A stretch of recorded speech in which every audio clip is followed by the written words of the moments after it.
A Canadian military team has now reached the Philippines, but it could still be days before DART, the Disaster Assistance Response Team, is fully deployed.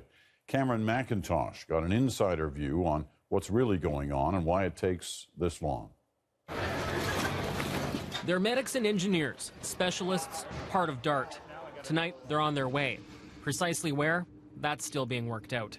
The whole deployment of the DART is extremely challenging. It's very fast-moving. Retired Lieutenant Colonel Michael Voith is a former DART commander who set up missions in Sri Lanka and Pakistan. He says the logistics of these missions are far from simple. There's still a lot of diplomatic clearance that needs to be done. We need to have access to their airfield. You need to bring in all your goods. There's customs clearances. There's authority to drive your vehicles on their roads, etc. Right now, the Canadian government says its advance team is working that out, as other DART personnel wait in Hawaii and Guam. They are getting an assessment by the people that we have had arrive on the ground right now. The DART will be available to be deployed at a moment's notice. The UN today is asking for $300 million just to establish the basics. The immediate priority is safe water. For us, it's safe water, sanitation, and hygiene. That's DART's expertise. Meanwhile, the U.S. is sending an aircraft carrier, as other governments, NGOs, and aid agencies start arriving with supplies and assessment teams.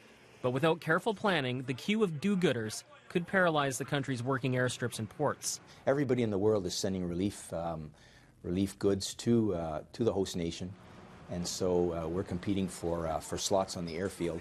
In fact, one coalition of Canadian NGOs already on the ground says it makes sense for some of that flood of aid to hold back. What's important is that professional agencies be working together to identify needs so that they don't duplicate with each other, so that they're going to areas where the needs are clear and have been identified by the local government. One of Canada's roles through DART, says Voith, will be to provide the necessities so other aid agencies can get in and do their work.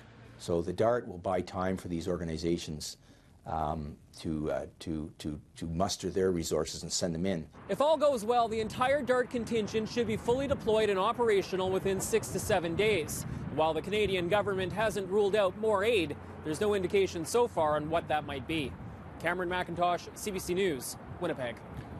A team of 400 from around the world is helping save lives in the Philippines. Since Saturday, volunteers have used OpenStreetMap, known as the Wikipedia of maps.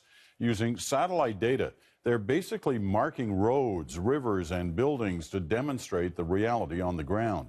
The technology is not new, but for the first time, the Red Cross is using this site and coordinating its volunteers around it, allowing for maps like this showing which buildings are damaged.